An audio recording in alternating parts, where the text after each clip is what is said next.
बताएं। हाँ या ना? बालको फुर्ती से हाथ बोलते जाओ। Yes sir. ठीक। अल्फा पार्टिकल जो एक्सपेरिमेंट था वो आपके लिए क्या था? अल्फा पार्टिकल एक्सपेरिमेंट आपसे कहता था most of the alpha particles move undeviated, और जो अनडेविएटेड है वो आप बता देते हैं कि most of the atom is hollow. अब एक दूसरी चीज चेक करना, ये लेटर्स आपको साफ साफ पढ़ने में आ रहे हैं कि नहीं आ रहे हैं, पहले ऐसा मुझे बता दीजिएगा। Yes sir. ठीक है। नेक्स्ट मैंने कहा दूसरी चीज आपसे कहा था कुछ जो आपके अल्फा पार्टिकल्स होंगे वो आपके छोटे छोटे एंगल्स पर आपके डेविएट होंगे, इनकी चर्चा करेंगे। इसके बाद आपके कुछ जो होंगे 8000 में से एक वो आपके जो है ग्रेटर एंगल्स पे, और एक 20,000 में से एक ऐसा होता है जो कि सीधा वापस लौटता है, और इसको कहा था ये मैंने कितने होंगे, ये होंगे 1 आउट ऑफ 20,000 पार्टिकल्स। इस बेसिस पे जो हमने निष्कर्ष लिए थे, कॉन्क्लूजन हो गया था ये आपका, ये दोनों आपको बता रहे हैं कहीं ना कहीं जो आपका न्यूक्लियस है वो पॉजिटिवली चार्ज है। फर्दर हमने इसको लिया था, ये आपको बताता था कि एक तो स्मॉल साइज है या कहना चाहिए वेरी स्मॉल साइज, और दूसरा एक ऐसा पार्ट है हैवी पार्ट। इसका मतलब रदरफोर्ड के जो कॉमन कॉन्क्लूजन थे एक बार फिर हम डिस्कस कर देते हैं। रदरफोर्ड का कॉमन कॉन्क्लूजन नंबर 1 था as most of the alpha particles are moving undeviated or undeflected, that's why the most part of the atom is empty or hollow. Number second, some of the alpha particles are deviating by a small angle, which shows that it is a positive charge in the middle part or central part of the atom somewhere. इसके बाद था आपका a very few number of particles 1 in 8,000 that is deflected at an angle more than 90 degree and 1 in 20,000 deflects back, और इसकी भी आपको बताया गया था ये होगा एक स्मॉल साइज सेंट्रल रीजन जिसको आगे जाके वो न्यूक्लियस का नाम देता है। अब अगर हम रदरफोर्ड जो मॉडल है उसके अगर आप जो है छोटे छोटे से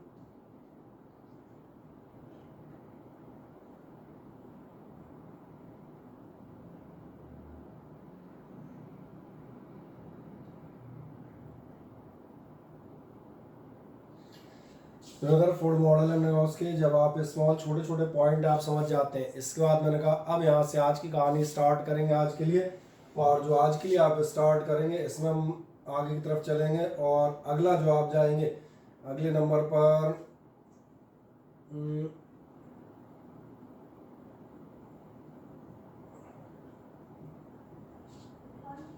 next number.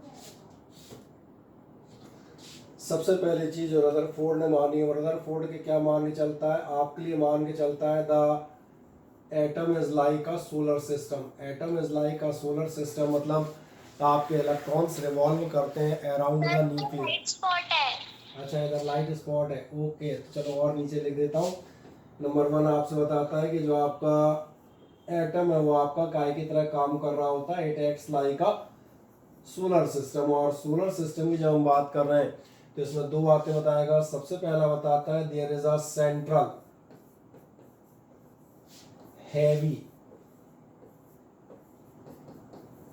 And positively charge part, और इस पॉजिटिवली चार्ज पार्ट को आप किस नाम से जानते हैं, that is known as the nucleus. इस पार्ट की खास बात यह है कि आपका कंप्लीट पॉजिटिव चार्ज, यहाँ कहा जाए कंप्लीट पॉजिटिव चार्ज, और दूसरे नंबर पे आपसे कहूँगा एंटायर मास, और एंड ऑलमोस्ट लिखते हैं एंटायर मास जो है are concentrated.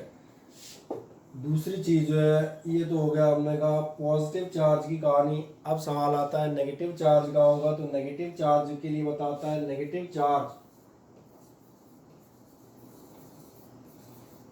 In form of electrons, ये आपका रिवॉल्व करता है अराउंड द न्यूक्लियस।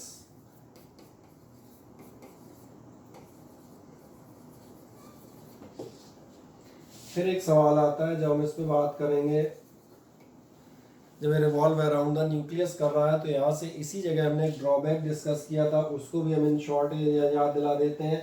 और ड्रॉबैक जो आपसे डिस्कस किया था, किसी को इसका ड्रॉबैक याद है क्या था?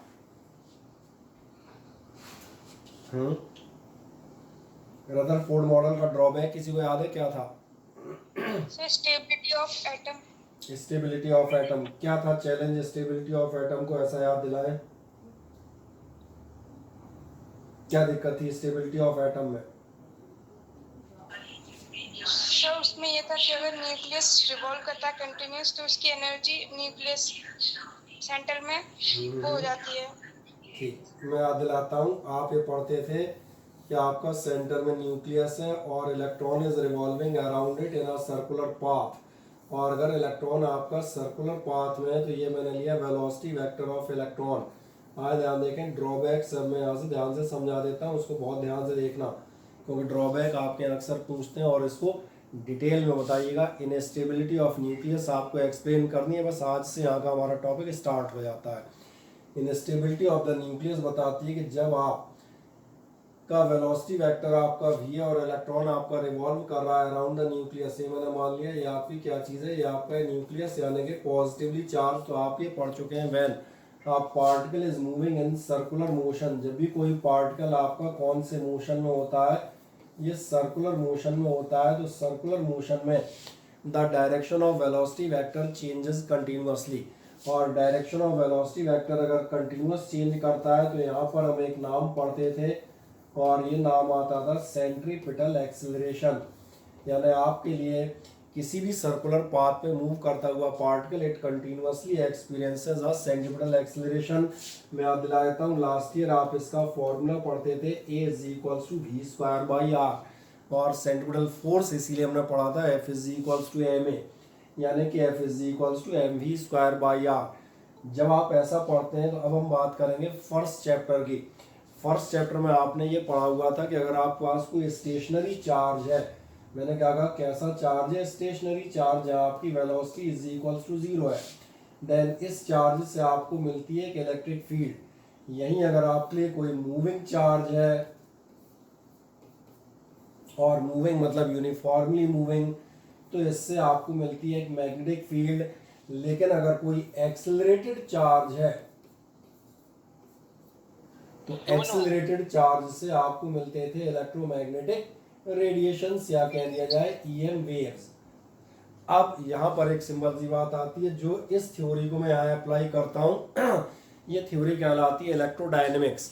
बाकी आपने इसको इलेक्ट्रोस्टैटिक्स से फर्स्ट सेकंड पेज पे प्रॉपर्टीज ऑफ चार्जेस पढ़ा हुआ है। अब इस थ्योरी को मैं यहाँ पर अप्लाई करता हूँ। पहला फैक्ट मैं आपसे क्या कहूँगा, as the electron is moving around the nucleus in a circular path, that's why it experiences a centripetal acceleration always. Now according to the theory of electrodynamics, और जो आपको शीट भेजी उसमें यही शब्द आपको मिलेंगे।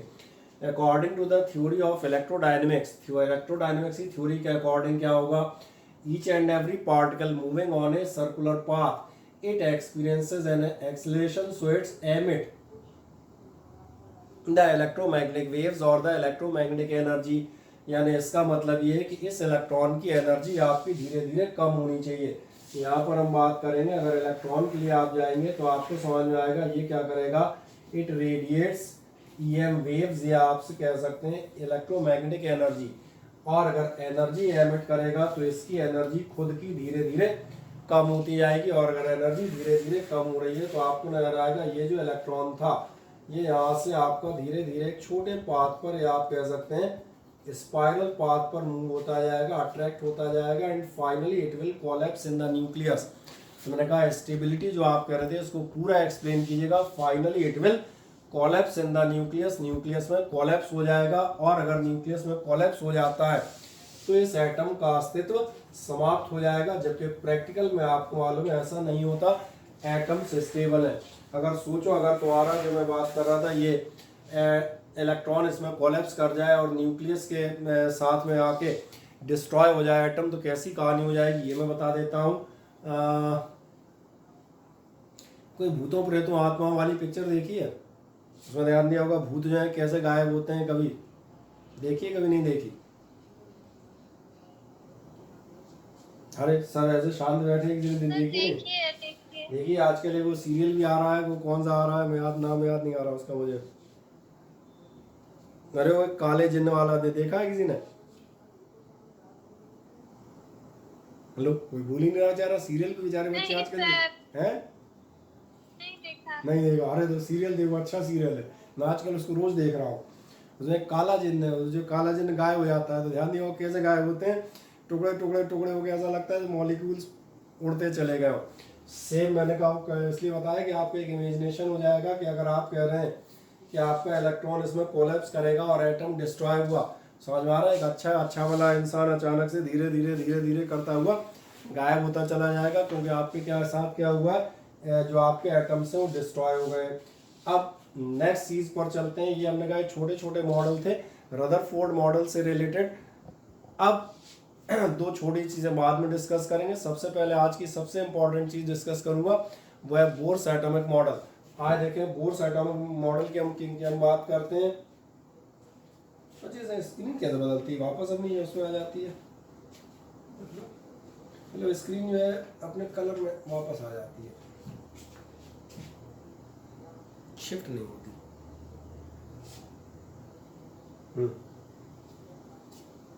उसी में करते जाएगा ना, नीचे नीचे नीचे नीचे।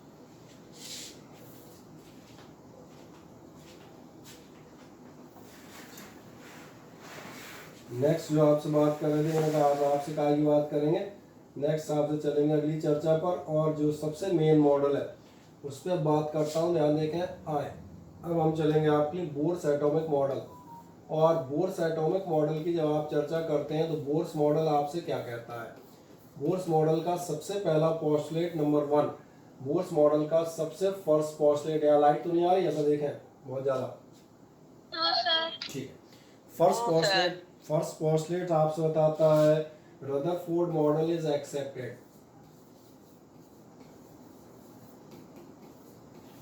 रदरफोर्ड के मॉडल को बोर्ड ने एक्सेप्ट किया। ध्यान रखना, बाद में एक शर्त बताता है टू द एक्सटेंट, उस लिमिट तक एक्सटेंड करता है कि the electrons are revolving around the nucleus. तो इसलिए हमने मोटे तौर पे मान लिया कि अभी हम क्या मान के चलेंगे, रदरफोर्ड मॉडल इज एक्सेप्ट कर लेता है इलेक्ट्रॉन्स आपके रिवॉल्व कर रहे हैं around the nucleus.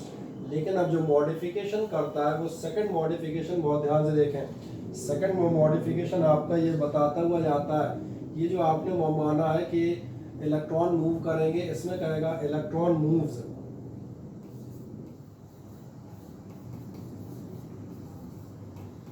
In the orbits. अभी ऑर्बिट वर्ड ही ले रहा हूं, बाद में चेंज करूंगा, ऑर्बिट्स ऑफ फिक्स्ड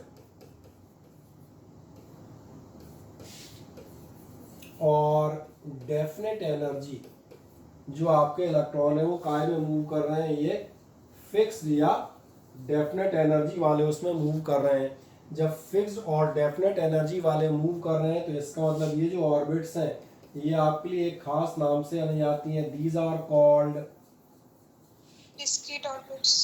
सही कह रहे हैं, या तो इन्हें कहा जाता है एनर्जी लेवल्स, और या फिर जो आप कह रहे थे, या फिर ये कहलाती हैं स्टेशनरी ऑर्बिट्स। और आप कहेंगे स्टेशनरी ऑर्बिट का हमारे लिए क्या मीनिंग है? स्टेशनरी ऑर्बिट में आप देखेंगे कल, चलो आज ही हम जो बात करें ड्रॉबैक, आपने ध्यान दिया रदरफोर्ड की जो ऑर्बिट थी धीरे धीरे छोटी हो रही थी, स्पाइरल होती आती थी, लास्ट में इलेक्ट्रॉन कोलैप्स कर जाता था इनसाइड द न्यूक्लियस। बट ये आपसे कह रहा है ये ऑर्बिट कैसी है, स्टेशनरी, यानी ये हमेशा सर्कुलर उसी जगह पर फिक्स मिलेगी। और इसका बेसिक मीनिंग ये है कि जो आपकी इसकी एनर्जी है वो एनर्जी आपकी कैसी होगी, वो एनर्जी होगी फिक्स या डेफिनेट। इसलिए मैंने कहा ये ध्यान रखेंगे नंबर सेकंड। अब अगली चीज जो आती है, सवाल आता है जब इलेक्ट्रॉन आपका रिवॉल्व कर रहा है, डेफिनेट एनर्जी लेवल्स हैं, तो एनर्जी लेवल होंगे कहाँ? क्योंकि रदरफोर्ड ने ये स्पेसिफाई नहीं किया था कि एनर्जी लेवल कहाँ होंगे। तो दो जो हम कह रहे हैं पॉइंट्स थे, पहला तो पॉइंट रदरफोर्ड एक्सेप्टेड था, ये पहली चीज थी, एनर्जी लेवल फिक्स होंगे। थर्ड और भी इंपॉर्टेंट पॉइंट है, ये बताता है इलेक्ट्रॉन कैन रिवॉल्व, और इसको ध्यान से देखना, can revolve only in those orbits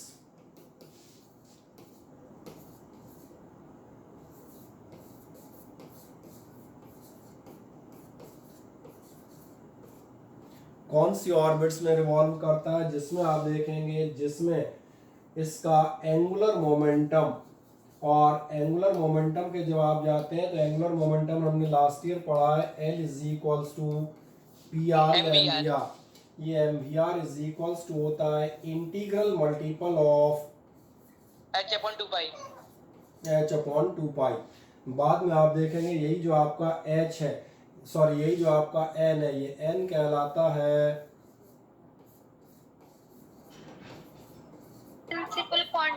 principal quantum number. आप सही कह रहे हैं। n की वैल्यू आपके लिए होती है, n बराबर होता है 1 2 3 एंड सो ऑन, और एक्चुअली ये रिप्रेजेंट करते हैं KLMN शेल्स, इसलिए आपको याद आ गया होगा ये मैं प्रिंसिपल क्वांटम नंबर की बात कर रहा था। और ये पोस्टुलेट इसलिए इम्पॉर्टेंट है क्योंकि ये पोस्टुलेट कहलाता है क्वांटाइजेशन पोस्टुलेट। कभी कभार आपके यहाँ जो एक आध बार क्वेश्चन आता है वो यही आता है कि बोर्ड्स का क्वांटाइजेशन पोस्टुलेट बताएं। क्वांटाइजेशन, अब आप पूछेंगे क्वांटाइजेशन से मेरा क्या मीनिंग है, तो पहले मैं इसको भी एक्सप्लेन कर देता हूँ। क्वांटाइजेशन से मेरा मीनिंग ये है कि इलेक्ट्रॉन केवल उन्हीं में जा रहा है जिनमें आपका एंगुलर मोमेंटम क्या है, NH अपॉन 2 पाई, यानी कि इंटीग्रल मल्टीपल।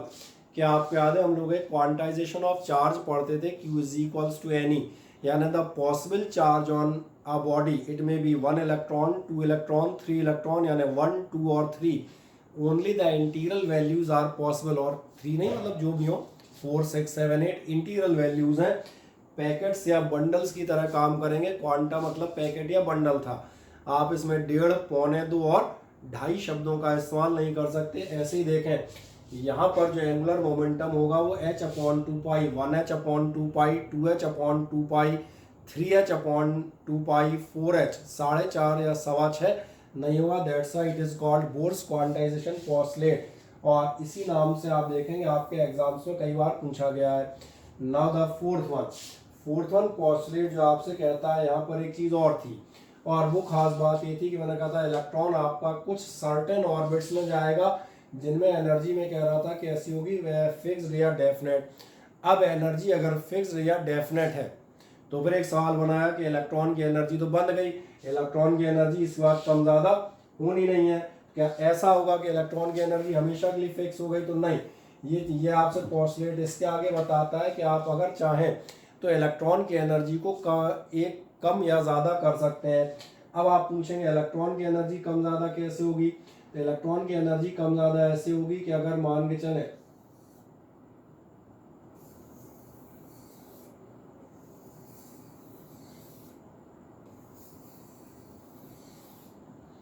ये मैंने मान लिया ये मेरा जो व्हाइट वाला पार्ट है ये मेरा है न्यूक्लियस, और मैं मान के चलूंगा कोई इलेक्ट्रॉन आपका इस जगह पर रिवॉल्व कर रहा है, और सिंपलिसिटी के लिए मैं मान के चलता हूँ let the energy of this orbit is 5 electron volt, इसकी है आपकी 2 इलेक्ट्रॉन वोल्ट, और ऐसे मान लेता हूँ let it be 10 electron volt. अभी मैंने सिंपलिसिटी के लिए माने, बाकी चर्चा बाद में करेंगे।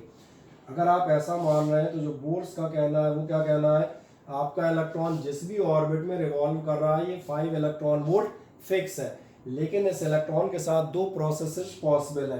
पहली प्रोसेस ध्यान देखना जो पॉसिबल है वो कहलाती है आपके लिए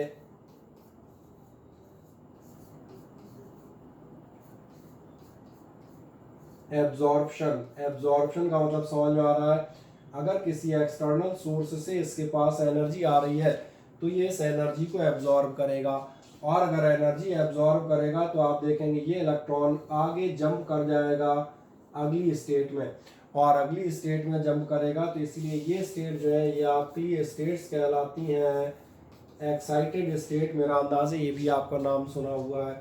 इस प्रोसेस में किसी को कोई समस्या हो तो मुझे बताएं, हाँ या ना फुर्ती से। किसी को कोई डाउट तो नहीं।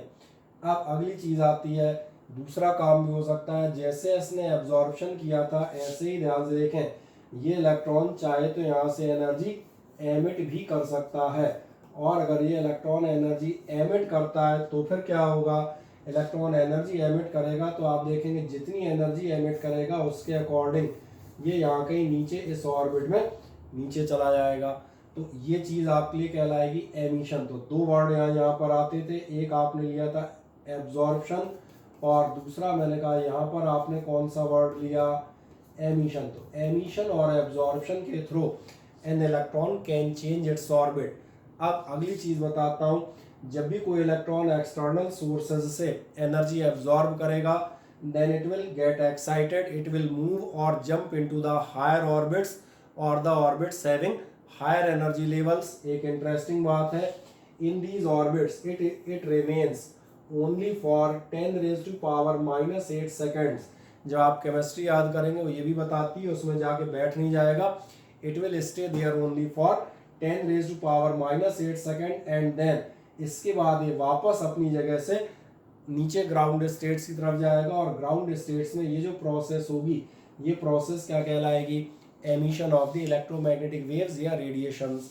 इस बेसिस पे हमने लास्ट ईयर एब्जॉर्प्शन और एमिशन स्पेक्ट्रम पढ़े थे। अब अगली चीज, मुझे एक छोटी सी बात बताओ, अगर इलेक्ट्रॉन इस ऑर्बिट से दिख रही है 5 इलेक्ट्रॉन वोल्ट से 2 इलेक्ट्रॉन वोल्ट में आता है, तो ये कितनी एनर्जी रिलीज करेगा? 3 इलेक्ट्रॉन वोल्ट रिलीज करेगा। बढ़िया। आप वो फोटो इलेक्ट्रिक पढ़ चुके हैं, आपको मालूम है एनर्जी जो रेडिएट होती है, एब्जॉर्ब होती है, that remains in form of photons. यानी आप कह रहे हैं जो एनर्जी आएगी या जाएगी वो इन दोनों का डिफरेंस होगी, यही कहना चाह रहे हैं ना। इसका मतलब आप कहना चाह रहे हैं, ध्यान देखना, कि H nu is equals to होगा E2 माइनस E1 या इनिशियल फाइनल लिख सकते हो, समझ में आ रहा है। और इसी को कुछ बुक्स लिख देंगी डेल्टा ई, तो delta E is equals to H nu समझ में आ जाता है। जिस ऑर्बिट से आप जिस ऑर्बिट में जाएंगे, जिस स्टेट से आप जिस स्टेट में पहुंचेंगे, उन दोनों के एनर्जी डिफरेंस के बराबर आपका फोटोन या इलेक्ट्रोमैग्नेटिक रेडिएशंस एमिट हो जाएंगे। अब मुझे बताएं, क्या ये स्टोरी आपको समझ में आती है, हाँ या ना? Yes sir. कोई डाउट तो नहीं आता? ठीक है, इतनी चीज़ में मैंने कहा आप केमिस्ट्री में पढ़े होते हैं। अब इसके बाद हम अगले नंबर पे जाते हैं, इसके बाद की कहानी पर, जिसमें मैंने कहा था हम आगे बढ़ेंगे। अब आज का जो हमारा मेन काम है वो काय पर टिकेगा, वो इस बात पर टिकेगा, ये मैंने कहा मॉडल्स तो आपने पढ़े हुए थे, तो फिर हम क्या बताना चाह रहे हैं, हम यहाँ से ध्यान देखना इस बात पर चलेंगे जो हमारा फिजिक्स का काम है। बोर्स एटॉमिक मॉडल पढ़ लिया, मेन फैक्ट फिर याद दिला देता हूँ। Central nuclear part positively charge electrons are revolving in circular orbits. केवल वही ऑर्बिट परमिटेड होंगी जिनमें angular momentum L is equals to mvr कितना होगा, इंटीग्रल मल्टीपल ऑफ h/2π। और लास्ट, इन ये जो आपकी डेफिनेट एनर्जी लेवल्स हैं, these can be changed by an electron by absorbing the energy, it may reach to the higher energy levels, and by emitting or radiating the energy it may come back or it may jump down to the lower energy levels or towards the ground state। अब जो अपने पास सवाल है physics mathematical starting चाहती है, आज का जो हम कहते हैं सबसे पहला सवाल हम यहाँ पर देखते हुए जाएंगे। सबसे पहली चीज हम ये जानना चाहेंगे, what is the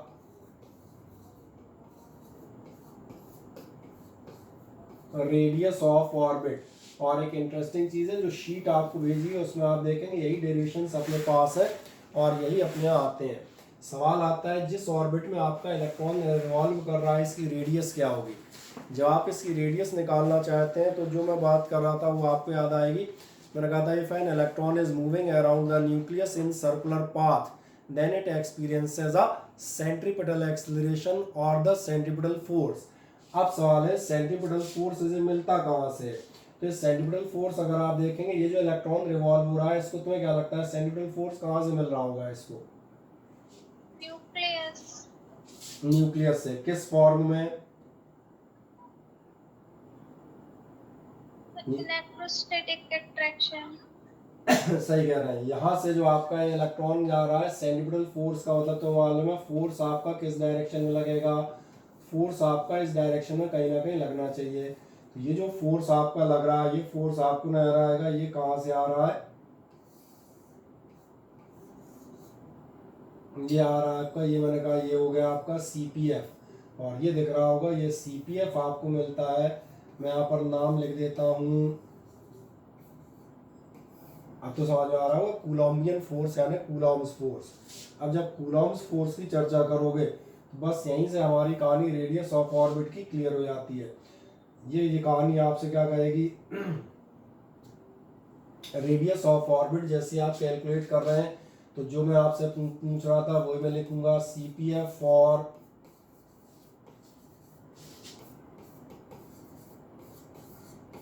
the motion of electron. तो देखना है पढ़ने में आ रहा है साफ साफ, कहीं कोई दिक्कत तो नहीं? हाँ सर। ठीक है भाई, क्यों ये बताओ, पीला कलर ज्यादा बेहतर समझ में आ रहा है कि व्हाइट वाला?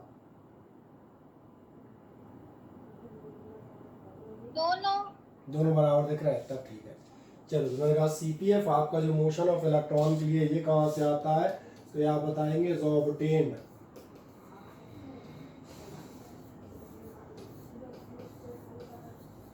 From the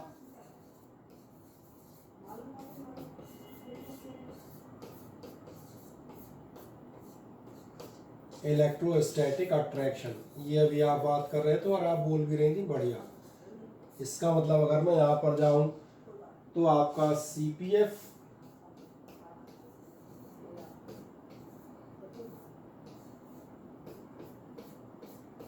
mv² by R is equals to कितना होना चाहिए, एफ इलेक्ट्रिक। अच्छा, मान चलता हूँ मैं किसी भी ऑर्बिट की बात कर रहा हूँ, तो मैंने कहा मैं कौन सी ऑर्बिट ले लेता हूँ, मैंने ले लिया nth ऑर्बिट। nth ऑर्बिट का मतलब पहली, दूसरी, छठवीं जो भी हो। इसका मतलब याद देखना, आप nth ऑर्बिट में वेलोसिटी ले लीजिएगा mvn और हमने रेडियस मान ली rn। ये n और n समझ में आ रहा है, साफ साफ देख रहे हैं, सफिक्स में है, समझना कि rn इंटू में। rn का मतलब है फर्स्ट, सेकंड, थर्ड, फोर्थ, जो भी आप ले हो।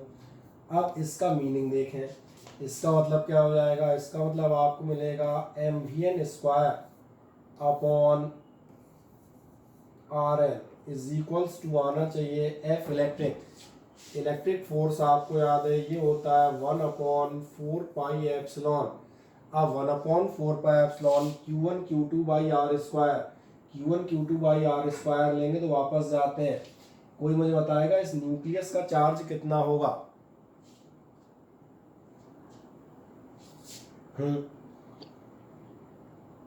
न्यूक्लियस का चार्ज कितना होता है?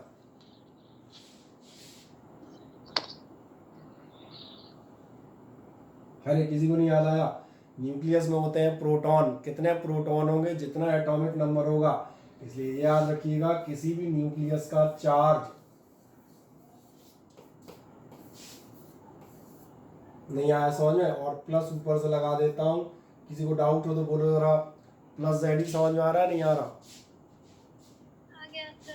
प्लस जेड इसलिए, जैसे चलो प्लस जेड छोड़ो और सिंपल एग्जांपल देते हैं। वही न्यूक्लियस जो अपना पेटेंट न्यूक्लियस है सोडियम, सोडियम के न्यूक्लियस में कितने प्रोटॉन होंगे? 11 प्रोटॉन होंगे ना। तो कितना चार्ज होगा सोडियम न्यूक्लियस का? न्यूक्लियस का चार्ज होगा 11 ई। प्रोटॉन का चार्ज भी होता है, बस सही है ना। अब इसका मतलब ये समझ में आता है, तो हम फिर इसके आगे बढ़ते हैं। इसके आगे आप बढ़ेंगे जहाँ हम थे, हमने कहा था आपका mvn² is equals to 1/4 pi epsilon naught Q1। Q1 का मतलब आप ले लेंगे Ze, जो मैंने लिया न्यूक्लियस, और साथ में आपका इलेक्ट्रॉन वो हुआ E, और अपॉन रेडियस जो आप मान रहे हैं rn²। चलो एक स्टेप और ले लेते हैं। इसका सेंस आपके लिए क्या होगा, एक rn से एक rn कैंसिल होंगे, यानी आप कह सकते हैं mvn² अपॉन, या अपॉन में तो खैर रहेगा ही नहीं, अपॉन का तो वैसे ही खत्म हो गया, इज इक्वल्स टू आपका आना चाहिए 1/4 pi epsilon not ZE² upon, अब रहेगा एक rn। अब ध्यान से इस इक्वेशन को देखिएगा। इस इक्वेशन को मैंने इसलिए ध्यान देखने को कहा क्योंकि इस इक्वेशन का हम 2 बार इस्तेमाल करेंगे और 2 बार आपको समझाऊंगा। इस इक्वेशन में खास बात यह है कि इसके बाद हमें खास चीज इस्तेमाल करेंगे। हम यहाँ पर लिख देते हैं, मैं लिख देता हूँ एस MVR और बाकायदा n लिख देता हूँ। n का मतलब जिसमें भी आप होंगे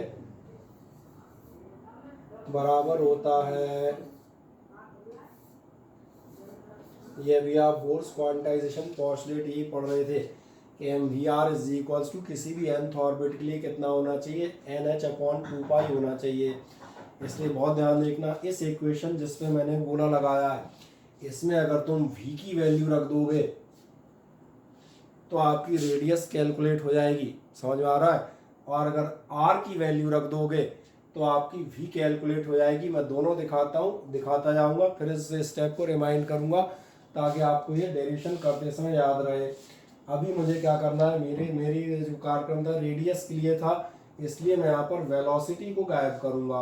तो मैं अगर वेलोसिटी की वैल्यू निकालूंगा तो मेरी वेलोसिटी की वैल्यू यहाँ पर क्या आएगी, मेरी वेलोसिटी की वैल्यू आएगी Vn इज इक्वल्स टू, ये आ जाएगा NH अपॉन 2 पाई, ये तो पहले से ही मौजूद है, और साथ में आपके m आ जाएगा और आ जाएगा Rn। और जो मैं कह रहा था इस वैल्यू को मैं ले जाकर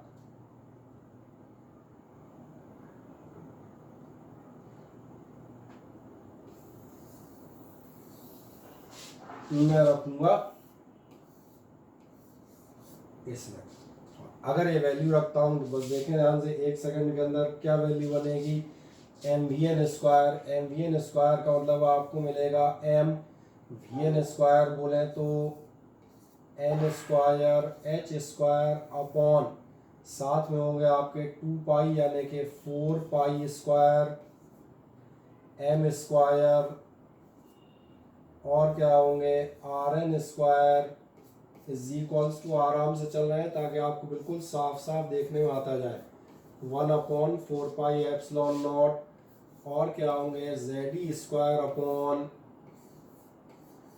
Rn। जैसे आप ऐसा करेंगे आपको एक खास बात समझ में आएगी कि आपका एक Rn और एक Rn कैंसिल हो जाएंगे। आराम से इस स्टेप को देखें और कोई डाउट हो तो मुझे बताएं। क्या इतना क्लियर हो जाता है? सेंट्रीपिटल फोर्स mvn स्क्वायर बराबर मैंने रखा है इलेक्ट्रिक यानी q1 q2 by r square, एक r से एक r कैंसिल यानी एक लाइन का सॉल्यूशन। अब मेन जो स्टेप मैंने कहा था वो मैंने क्या लिया है, mvr बराबर nh अपॉन 2 पाई। तो आपने v की वैल्यू निकाली और ले जाके v की वैल्यू हमने इसमें रखी हुई है। जब आप ये v की वैल्यू रखेंगे तो vn स्क्वायर मैंने यहाँ से रखा n square h square 4 pi square m square, और इस तरफ तो सेम था, ये Rn कैंसिल हो गया, ये कोई मान काम है नहीं। अब आप पूछेंगे इसके बाद देखो ध्यान से, Rn इस तरफ ट्रांसफर करता हूँ, चलो तुम्हारे लिए सिंपल कर देता हूँ। ये Rn मैंने इधर रखा, मेरा Rn निकल आया, देखो कितना निकलेगा, हाँ एक m से एक m भी कैंसिल हो जाएंगे, ठीक है, ये m और ये m कैंसिल, कितना बनेगा आपका, ये रहेगा n स्क्वायर h स्क्वायर, साथ में जाएंगे आपके 4 पाई एप्सिलॉन नॉट अपॉन में यहाँ पर आपके पास है 4 पाई स्क्वायर m, और साथ में ये इधर से आपको मिल जाएंगे ZE स्क्वायर। हाँ या ना बताएं, यहाँ तक कोई शंका हो तो एक बार पूछ लें, क्योंकि बोर्ड इसके बाद थोड़ा सा ऊपर खिसक जाएगा। देखें एक मिनट आराम से देख के, बोलो वाल को, कोई समस्या किसी को यहाँ तक? नहीं, एक छोटा सा काम करें, अगर आपको लेना हो, ठीक है ना, आ रही पूरी स्क्रीन, नहीं आ रही चेक कर लेना, आ रही है मेरे हिसाब से तो एक स्क्रीनशॉट ले लो। वैसे शीट तुम्हारे पास है, पर क्या है ये मैंने चूंकि सामने किया है तो जल्दी समझ में आएगा, है ना, कहाँ से कहाँ वैल्यू रखना है, अलग अलग कलर से जल्दी दिख जाती है। स्क्रीनशॉट ले लो फिर मुझे बताना।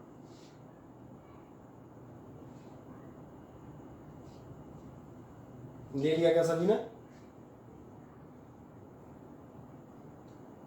Yes sir. ठीक, क्यों बस अगले स्टेप वैल्यू आएगी तो ऊपर की हेडिंग गायब हो जाएगी, तो इसलिए मैंने कहा था स्क्रीनशॉट ले लो तो उससे समझ में आता रहेगा ना। अब इसको अपन हल्का सा ऊपर ले लेते हैं। जैसे आप ऊपर लेंगे ध्यान देखना, मेरी Rn की वैल्यू निकल आई, और Rn इज इक्वल टू मेरा कितना आएगा, अगर आप देखेंगे केवल इतना हिस्सा, यानी कि आप कह देंगे Rn इज इक्वल टू मेरे पास है, ये मैं लिखता हूँ, जरा ध्यान देखें, ये आपका 4 पाई कैंसिल हो जाएंगे, तो ये बचेगा n square h square epsilon naught upon, और अपॉन में 4 पाई ये कैंसिल है, एक पाई बचेगा, तो एक काम करते हैं ZE स्क्वायर आगे ले लेता हूँ, ZE स्क्वायर m पाई, और ये देखें ये आपको मिल गई रेडियस का पूरा फॉर्मूला। जो रेडियस का पूरा फॉर्मूला मिला है, इससे आपको एक बहुत इंपॉर्टेंट डिसीजन भी मिलता है, और वो मिलता है कि जो आपकी रेडियस है वो प्रोपोर्शनेट होती है। इस पर चर्चा करेंगे जब आप जो है न्यूमेरिकल कर रहे होंगे, तो इस पर हम चर्चा करेंगे कि ये आपके पास लिखा हुआ था कि आपकी रेडियस क्या होती है, n स्क्वायर बाई जेड के डायरेक्टली प्रोपोर्शनल होती है। वो समझ में आ रहा होगा, h स्क्वायर एप्सिलॉन नॉट ये सब कांस्टेंट है, R N proportionate to N square by Z इसलिए लिया कि अलग अलग एटम्स अलग अलग ऑर्बिट्स की रेडियाई का कंपैरिजन करेगा। तो आप यहाँ पर पहुंच सकते हैं। तो पहले मुझे बताएं इतने में कोई डाउट कहीं से कहीं तक, हाँ या ना, कोई समस्या तो नहीं? ठीक। अब इसी का एक पार्ट और देखें, इसी चीज से जो हम यहाँ पर ले रहे हैं इसी से हम निकालेंगे। चूंकि हमारा आर एन निकल आया, आपका Bohr's model maximum hydrogen atom के लिए था, तो मैं आपसे लिखता हूँ फॉर एच एटम। अगर आप हाइड्रोजन या लाइकवाइज एटम्स के लिए जाएंगे, हाइड्रोजन एटम के लिए आप देखेंगे, आपको मालूम है Z इज इक्वल्स टू होता है 1, और अगर आप Z इज इक्वल्स टू 1 ले लेंगे तो हाइड्रोजन एटम की जो रेडियस दी जाएगी वो कैसे दी जाएगी? खत कुछ नहीं, Z हटा दो। अरे भाई Z इज इक्वल्स टू 1 कह रहा हूँ तो इतना हटा दो। तो ये कितनी हो जाएगी? हो जाएगी आपकी n square h square epsilon naught upon e square m पाई। ये मेरा अंदाज है। इसमें भी किसी को कोई दिक्कत नहीं, तो बच्चों वाली बात है, हाइड्रोजन के लिए Z बराबर 1 रख देना। तो फिर हम कहाँ जाना चाह रहे हैं, किस खास बात पे पहुंचना चाह रहे हैं उसको दिखा देते हैं। बस यहाँ देखें, ये अपना मेन काम है। हाइड्रोजन एटम के लिए रेडियस मौजूद है, ये हमारे पास नॉर्मल मौजूद है। अब हम जब इस पे चलेंगे, अब हम एक और खास जगह जाएंगे। आपसे कहूँगा फॉर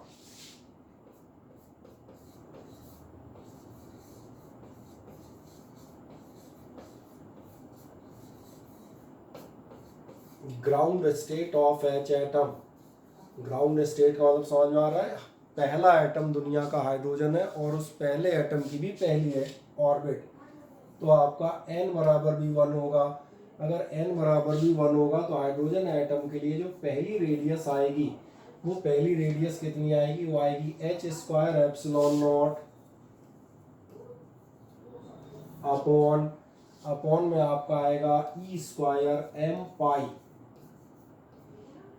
जो आप ऐसा लेते हैं तो एक मजेदार बात है, मुझे लग रहा है h की वैल्यू सबको याद होगी। ठीक है, मनोरंजन में रख देता हूँ ताकि कोई ये नहीं कहे कहाँ से निकाला। स्क्वायर एप्सिलॉन नॉट की वैल्यू किसी को याद है? 8.85 याद है बस। चलो कुछ तो याद है। साथ में था 4 और था 10-12। चलो e की वैल्यू 1.6 ठीक। मास ऑफ इलेक्ट्रॉन ये होता है, पाई की वैल्यू बताएगा कोई? 3.14। यार इसलिए पूछा ना लोग, कोई पाई नहीं भूलेगा, बोले पाई थी तो बहुत बार थी। इस सब को छोड़ो, इस सब से कोई लेना देना नहीं है। बड़ा बड़ा लिख देता हूँ, ये याद रखिएगा।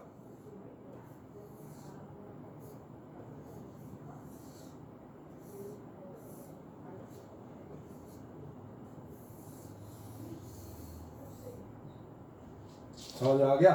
मुझे मत पूछना है कहाँ से आया, कैलकुलेट किया है, बहुत मेहनत का काम कर रहा हूँ जब से। और ये याद रखिएगा,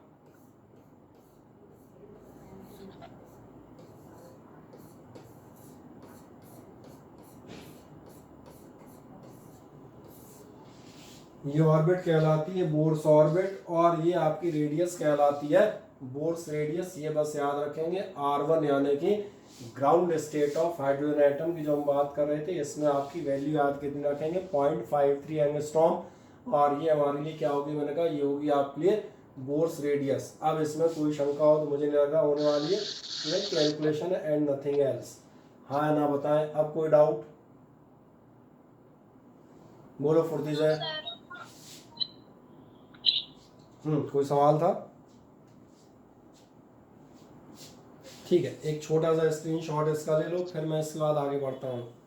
यहाँ तक आप निकाल चुके थे। अब एक खास बात जो मैंने कहा इसको भी ले लो, क्योंकि अब मैं इसके बाद स्पीड डिस्कस करने चलूँगा। यहाँ तक कोई डाउट हो तो मुझे बता देना। ठीक है, एक स्क्रीनशॉट लें, फिर मैं एक नेक्स्ट डेरिवेशन की तरफ जा रहा हूँ, क्योंकि तो किनारे हो जाऊँगा, है ना।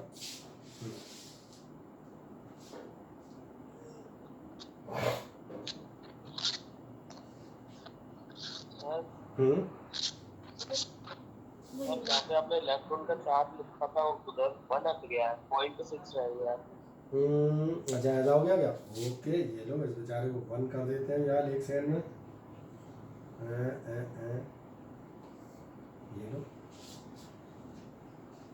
ठीक है। तो जब पॉइंट रह गया 6 रह गया, 1 गायब हो गया बीच में। ठीक है, बोर्स रेडियस आपको समझ में आ गई। अब बोर्स रेडियस बात जाते हैं। बोर्स रेडियस बात आगे आप जब आप बढ़ेंगे तो जो मैं बात कर रहा था अभी उसी के लिए इसको मैंने क्यों ऐसा कर रखा है वो भी यार दिखाता हूँ। एक सेकंड बात करूँगी। अगली चीज़ मैं आपसे डिस्कस करूँगा और वो डिस्कस मैं करने जा रहा हूँ। चलो इससे लिखते हैं, ये जाता हूँ नंबर बी में डिस्कस करूँगा वेलोसिटी या speed of electron.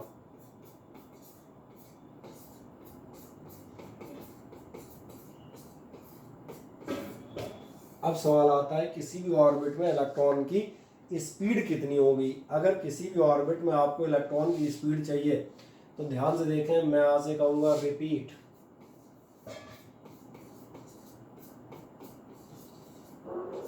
The first paragraph. तो आप पूछेंगे रिपीट द फर्स्ट पैराग्राफ का मीनिंग क्या है, ये मैं तभी तो बताना जा रहा हूँ। अब यहाँ लिख नहीं रहा क्योंकि लिखने के बजाय उसको ध्यान से देखो तो बेहतर समझ में आएगा। आओ, मुझे निकालनी है वेलोसिटी। जब मैं वेलोसिटी निकालने जाऊंगा तो मैं यहाँ पहुंचूंगा फर्स्ट पैराग्राफ पे। मैं आपसे कहूँगा अगेन फर्स्ट पैराग्राफ रिपीट करना है ना। Centripetal force for the motion of electron is obtained from the electrostatic attraction, यानी कि CP/F mv² is equals to F electric, यानी कि mv²/r। n नहीं पढ़ रहा, n आपको मालूम है, nth के लिए लगाए mv²r बराबर 1/4πε0 Q1 Q2/r², यानी कि mvn² बराबर 1/4πε0 Ze²/Rn। इतना आपको दिख जाता है। चले मैं ये मेन स्टेप लिख देता हूँ नीचे, ठीक है ना। कितना आया था हमारा, ये मैं एक सेकंड लिख देता हूँ आपके लिए, आपको लगे एक आध कोई भूल जाएगा ये कहाँ से निकाला। तो यहाँ मैंने निकाला था, चलो मैं एक हिंट के लिए लिख दिया, मैंने निकाला था mvn² बराबर 1/4πε0 Ze डॉट थे तो Ze²/Rn। ये मैंने एक वैल्यू ऊपर से निकाल रखी है।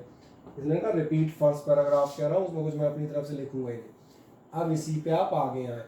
आगे आपका ध्यान जा रहा है, हमने निकाला था बोर्स क्वांटाइजेशन पोस्टलेट से mvr बराबर होना चाहिए nh/2π। अब देखो ध्यान से, मैंने तब यहाँ कहा था अगर आपको रेडियस निकालनी है तो स्पीड की वैल्यू रखो, वेलोसिटी एलिमिनेट कर देना। अब तुम्हें वेलोसिटी निकालनी है, स्पीड निकालनी है तो तुम रेडियस एलिमिनेट करना। यानी अब मैं इससे रेडियस vn बराबर नहीं निकालूंगा, मैं क्या निकालूंगा, मैं निकालूंगा rn बराबर।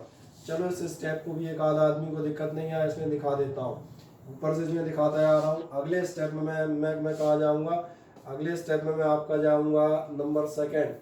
मैं आपसे कहूँगा mvr बराबर है nh/2π। इसका मतलब वो सब पिछले सारी काम करते आएंगे, लेकिन अब मैं स्पीड की, तो हमने स्पीड की वैल्यू रखी थी, अब मैं काय की रखूँगा, रेडियस की। अब मैं कह दूंगा Rn इज इक्वल्स टू होगा nh/2π और साथ में mvn। मैं ऐसा इसलिए दिखाता जा रहा हूँ ताकि आपको डेरिवेशन यही समझ में आने और याद होने की संभावनाएं बढ़ती जाए, क्योंकि आपके यहाँ पूछते हैं। तो आप चेक करें, ये मैंने पिछली बार vn निकाला था, Rn यहाँ vn यहाँ पहुँच गया, लाल निशान बता रहा है, मैंने इस वैल्यू को यहाँ पर रखा था और मैंने सॉल्व कर दिया था बस। अब तो बिल्कुल समझ में आ रहा है। एक स्टेप में इतना यहाँ तक का स्टेप पुराना है और इसके आगे का स्टेप हम क्या लेंगे, इसके आगे हम जाएंगे इस वैल्यू को इसमें रखने का काम। ऐसा दिखा देते हैं, इसको हम इसमें सब्स्टिट्यूट कर देंगे, यानी यहाँ पर हम कह देते हैं mvn² is equals to 1/4πε0 Ze² Rn। Upon करोगे रिवर्स हो जाएगा, यानी यहाँ आप कह देंगे nh और यहाँ आप कह देंगे इंटू 2πmvn। किसी को कोई समस्या हाँ ना, मुझे बताएं, कोई डाउट तो नहीं वाल को? हाँ सर। अब इस सेंटेंस का मीनिंग समझ में आ गया जो मैंने लिखा हुआ है, repeat the first paragraph. First paragraph यहाँ तक का कार्टून रिपीट है, वैल्यू केवल रखनी है। ध्यान देखो तुम्हारी वी एन निकल आई, क्योंकि एक वी एन से एक v n cancel, v n ही सामने लिखा हुआ है, एक एम कैंसिल, तो ज़्यादा है तो दोबारा लिख देता हूँ बस। चलो मैं यहाँ से लिख देता हूँ, इसलिए आपका V N is equals to कितना बचा, ये बच रहा है 2 पाई से 4 पाई कैंसिल कर लेना, 2 बचेंगे है ना। चलो पहले ऊपर वाला लिख देते हैं, जेड ई स्क्वायर अपॉन, यहाँ 2 पाई रह जाएंगे और एन एच एप्सिलॉन रह जाएगा, चाहे जैसा कर लो।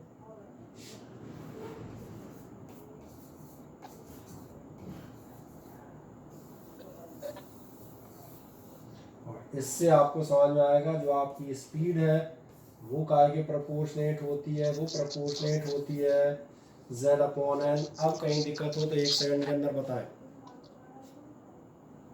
हाँ या ना। No sir.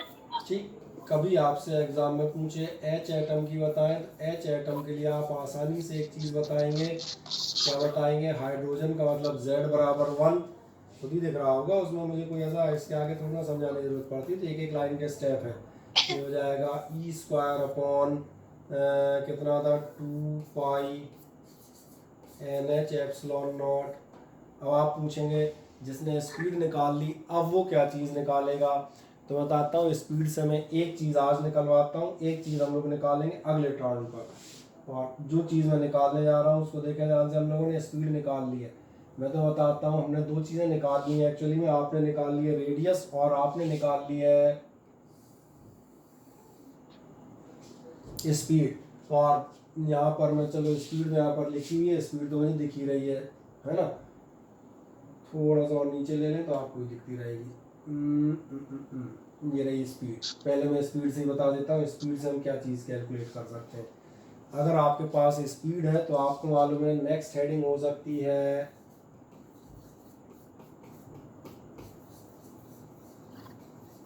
नहीं आया समझ में, काइनेटिक एनर्जी। आपसे पूछ सकता है इलेक्ट्रॉनिक काइनेटिक एनर्जी कितनी होगी, विद इन 1 सेकेंड निकल आएगी अगर आप ये प्रूव किए बैठे हैं, क्योंकि आपको मालूम है काइनेटिक एनर्जी का पेटेंट फॉर्मूला, तो मनोरंजन कर रहा हूँ केवल, कितना होता है half M V N square, यानी कि इज इक्वल्स टू कितना हो जाएगा, आप देखेंगे हाफ एम और साथ में V N square. V N square हम डायरेक्ट लिखते जाते हैं, कितना होगा Z square E 4 upon 2 pi की जगह 4 पाई स्क्वायर और साथ में एन स्क्वायर और एच स्क्वायर और साथ में मिलेंगे एप्सिलॉन नॉट स्क्वायर, हाँ या ना। और कुछ बचेगा नहीं मुझे लग रहा है, तो इसका मतलब k इज इक्वल्स टू आपके लिए आता है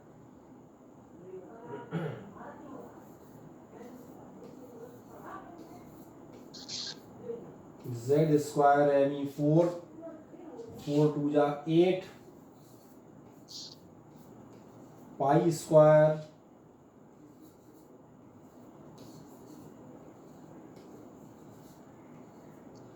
और एक महान बात बता देंगे, चूंकि आपसे अभी 2 मिनट पहले सारी वैल्यूज पूछ रहा था, ई की वैल्यू है, एच की वैल्यू है, एप्सिलॉन नॉट की वैल्यू, तो मेरा मानना है सारी वैल्यूज आपको मालूम है, that's why I can write here directly a statement, और वो मैं लिख देता हूँ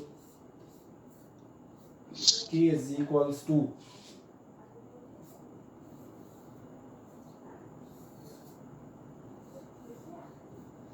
13.6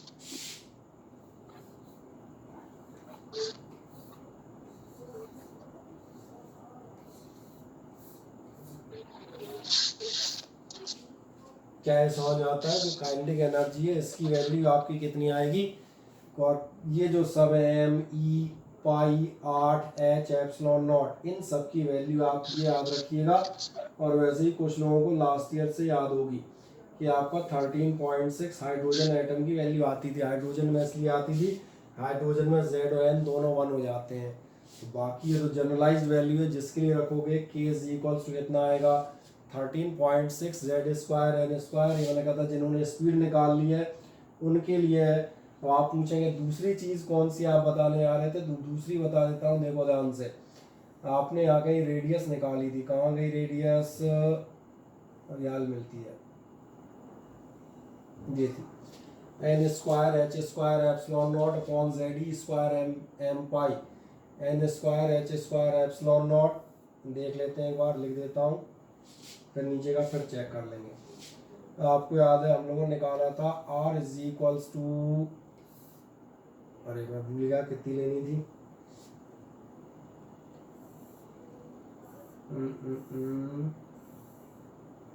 ये थी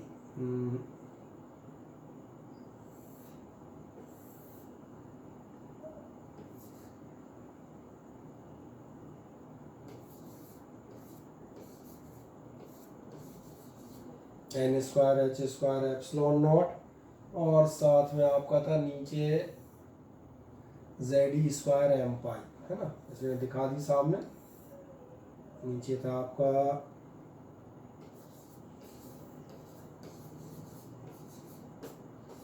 आप पूछेंगे इसका क्या करने वाले हो, तो वो मैं बता देता हूँ। एक सेकंड में आप इसको वापस देख लें, बस लास्ट 1 मिनट का अपने पास काम, कि आपको ऐसा नजर आता है जिस पास वेलोसिटी थी उसने काइनेटिक एनर्जी निकाल ली थी। इसका मतलब एक महान बात पता चलेगी कि जिसके पास रेडियस है वो यहाँ पर पोटेंशियल एनर्जी निकाल सकता है, क्योंकि आपका इलेक्ट्रॉन का सिस्टम आपका कैसा इलेक्ट्रिकल सिस्टम है, इसलिए इसमें क्या होगा, पोटेंशियल एनर्जी याद है 1/4 pi epsilon naught Q1 Q2 by are.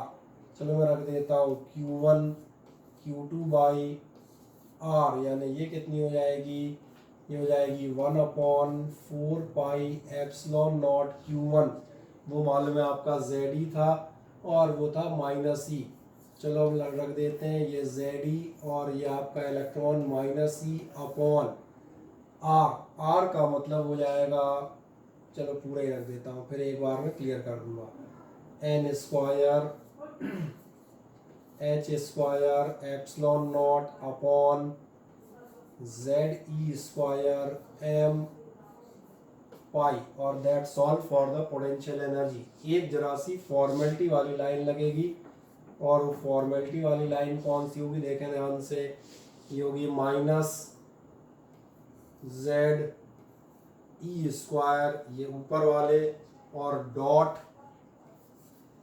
Z E square M पाई, ये हो गए नीचे वाले। आराम से सॉल्व कर रहा हूँ ताकि आपको करने में दिक्कत नहीं आए। और साथ में कौन होंगे आपके 4 pi epsilon naught into N square H square और साथ में एप्सिलॉन नॉट, दैट्स ऑल। बस इससे ज़्यादा कुछ नहीं कर सकते थे, चाहते तो यहीं डायरेक्ट आंसर निकाल देते। एक लाइन मैंने बढ़ा दी, क्या आप देखे कितना हो जाएगा, देखो ध्यान से, ये हो जाएगा आपका -Z स्क्वायर एम ई की पावर 4, पाई से पाई आपके कैंसिल हो लेंगे, upon 4 N square H square और साथ में एप्सिलॉन नॉट स्क्वायर। जैसी ये वैल्यू आप कंप्लीट कर लेते हैं, पहले तो ये देखें इतने में कोई डाउट या हाँ या ना, देखो बाल को खुद ही देख लो आराम से, कहीं कोई समस्या तो मुझे बताएं। No sir.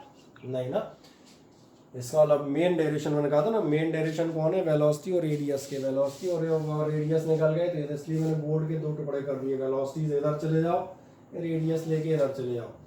अब एक बात बहुत ध्यान देखो, तुम्हें इन दोनों फॉर्मूलों में कुछ खास न कुछ नजर आ रहा है, साइन सर, काइनेटिक है वो सर, पॉजिटिव है नेगेटिव है, पॉजिटिव है नेगेटिव, एक छोटा सा अंतर और है, बिल्कुल बारीक सा अंतर, वो जज करो। 1/2 पाई का अंतर है। वो अंतर याद देखना, यहाँ 8 है और यहाँ 4 है, बस इतना सा अंतर है, यहाँ माइनस है और यहाँ पर प्लस है, बस इतना सा अंतर है। इसका मतलब बस 1 सेकंड में अगर इतना जज हो गया तो मैं यही लिख देता हूँ, ध्यान से देखना, ये होता है माइनस जी बराबर माइनस की वो है के, और माइनस की के में क्या खास बात है ये जरा देखो, के में अगर आप 2 से इंटू कर दो इस के में 2 से इंटू यही आ जाएगा, इसलिए हम कह सकते हैं ये बड़ा चाहो तो और पूरे लिख देता हूँ, ये एक स्टेप हल्का सा बढ़ा के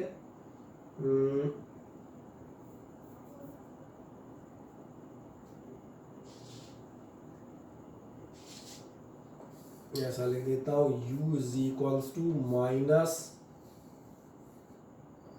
और साथ में लिख देता हूँ k, और चेक करें आप इससे संतुष्ट हैं या नहीं। u बराबर है, देख लो ध्यान से, माइनस का अंतर है, 2 से मल्टीप्लाई कर दोगे तो यही निकल आएगा। और कोई अगर वैल्यू जानना चाहे, किसी का सर इसकी वैल्यू और बता देते तो भी दिख रहा होगा। u बराबर, ध्यान देखो ये दिख गया, और इसी वैल्यू को हम यहाँ कन्वर्ट कर देंगे, करो डबल, कितना आएगा 13.6 का डबल कितना होगा, 13.6 का डबल बताएं।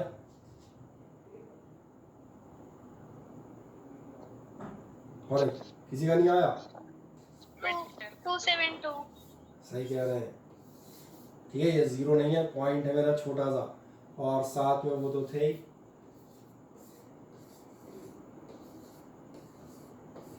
ये मैंने इसलिए कर दिया, किसी को वैल्यू चाहिए हो तो वैल्यू यहीं से निकाल आएगी, तो आमने सामने इसलिए कर रखे हैं, एक ही बार में दोनों क्लियर हो जाए। क्योंकि रजिस्टर में देखोगे, रजिस्टर में एक के बाद एक आते हैं, यहाँ कंपैरिजन इजी हो जाता है, बोर्ड पे पढ़ाने का से मतलब हो जाता है कि भैया ये देख लो, ये देख लो, यहीं से वैल्यू मिल जाएगी, यहीं से आपको वो मिल जाएगा, तो ये दोनों रिलेशन समझ में आ जाएंगे। अब एक काम करें, इसका एक स्क्रीनशॉट ले लें, बस अब अपने पास एक छोटी चीज़ बचेगी, टाइम पीरियड, फ्रीक्वेंसी। मैं हटता हूँ एक साइड में, और सीधा लाइमन बार्मर सीरीज, तो इस चैप्टर को हम अगली टर्न पे लगभग एंड कर देंगे। आ जाए पहले इतने का एक स्क्रीनशॉट लें, कहाँ से लोगे, यहीं से, ठीक है, बढ़िया है।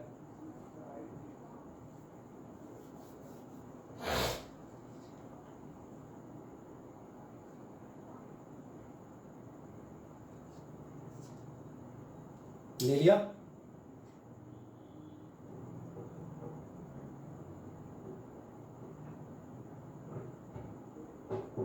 Yes sir. चल, अब जो अगली बात करेंगे, तो पहले ये बताएं, इतना चैप्टर आपको समझ में आया कि नहीं आया, पहले मुझे ऐसा बता दें, ठीक है। तो हम सारे लोग प्रेजेंट हैं, एक एक करके पूछ लेते हैं, बोलो। चलो आकाश कुमार, तुम बहुत दिनों बाद आए थे, तुम्हें एटॉमिक स्ट्रक्चर थोड़ा बहुत समझ में आया कि नहीं आया? आया सर। आया तो बेटा क्लास क्या रेगुलर ज्वाइन रखो, करोगे तो हम दिन लैतान बन जाएंगे, ठीक ना। चलो आयुषी पाल, तुम्हारे क्या हाल है? समझ में आ रहा है, कुछ नहीं आ रहा? आ रहा है, थोड़ा थोड़ा। इतनी मरी मरी आवाज क्यों आ रही है, इसकी बीमार हो गई क्या है? बीमार हो गई है क्या? अच्छा, चले। धीरेन्द्र कुमार, जी किसका नाम है धीरेन्द्र कुमार, इस नाम से कौन था?